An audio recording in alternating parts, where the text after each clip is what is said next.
महाराज जी के चरणों में नमोस्तु नमोस्तु नमोस्तु। चोलक जी के चरणों में इच्छामी इच्छामी इच्छामी।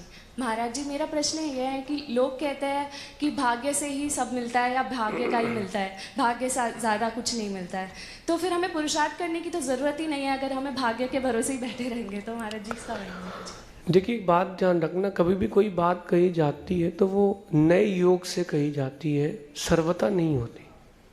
नए योगान न सर्वथा। नए के योग्य से कोई भी बात कह जाए अपेक्षा से तो कोई बाधा नहीं है।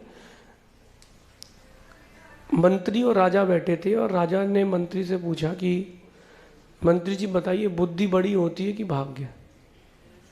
मंत्री ने कह दिया भाग्य। तो राजा बोले यही तो तुम्हारी कमी है, इतना तुमको आता नहीं है, बुद्धि बड़ी होती है। मंत्री कहता है राजा ऐसा है कि बुद्धि तो तुमसे तेज हमारी है, लेकिन भाग्य से तुम गद्दी में बैठे हो। तो बेटा भाग्य जो है वो प्रधान होता है, लेकिन आप उस भाग्य को थोड़ा सा रिवाइंड करके देखो। रोटी किससे बनती है? आटे से। आटा किससे बनता है? गेहूं से, है ना। गेहूं बनता है बीज से, एक बीज होता है उससे बहुत सारे गेहूं निकलते हैं। आप ऐसे भाग्य को रिवाइंड करके देखो तो जो आपका पुरुषार्थ है वही भाग्य बनता है।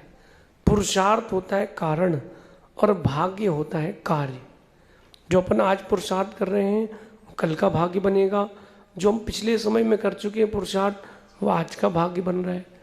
आप लोग इतने हिंगोनिया में रहते हो, कोई बड़ी सिटी नहीं है ना, लेकिन बड़ी सिटी नहीं होने पर भी शांति है, गुरुजन मिल जाते हैं, चातुर्मास भी हो जाते हैं, आपके यहाँ मंदिर है, सेवा भी कर लेते हैं। जयपुर भी पास में है और भी नगर पास में, तो अगर महाराज कोई कार्यक्रम हो तो वो भी अटेंड मिल जाते हैं। ऐसी भी जगह मैंने देखी है कि 25 साल हो गए, 50 साल हो गए, वहाँ कोई महाराज माता जी निकले ही नहीं। ऐसे भी लोग हैं। कैसा? हाईवे से 9 किलोमीटर अंदर जाना है, फिर एक टर्न लेना है 10 किलोमीटर का, फिर आपको वो गाँव मिलेगा। तो इतना अंदर कोई महाराज जाते ही नहीं है। 15 किलोमीटर जाएंगे और 15 किलोमीटर लौट के आएंगे, 10 घर हैं। अपन फिर भी पुण्य मनाए कि अपने जिनालय भी है, और आपके यहाँ तो पंचकणक होने वाला, तो गुरु जी साक्षात आएंगे तो उसका आपको एक अलग आनंद मिलेगा। लेकिन आपके बुजुर्गों ने पुरुषार्थ नहीं किया होता तो आपको ये सब देखने को नहीं मिलता। कहीं ना कहीं हमारे पुरुषार्थ में कमी है। पुरुषार्थ ही कल का भाग्य बनता है।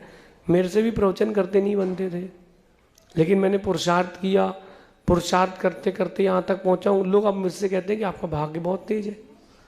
तो ये मनुष्य की मानवीय प्रवृत्ति, ह्यूमन टेंडेंसी है। वो कभी किसी का पुरुषार्थ नहीं देखते, वो केवल यही देखते हैं कि अरे यार बहुत उसका भाग्य तेज है।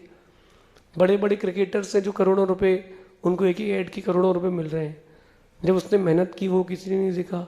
ऐसे भी क्रिकेटर हुए हैं कि घर में पिता की लाश रखी है, मैच है फाइनल रणजी का, वो मैच खेल के आता है, जीत के आता है, फिर पिता के संस्कार करता है शरीर के। ये किसी ने नहीं देखा उसका ये पुरुषार्थ। लोग देखते हैं उसका बहुत बड़ा नाम है यार, इतना बड़ा नाम है, वो तो लंदन रहता है, वो तो अमेरिका रहता है। व्यक्ति ने पुरुषार्थ किया है। आप लोग पुरुषार्थ करें।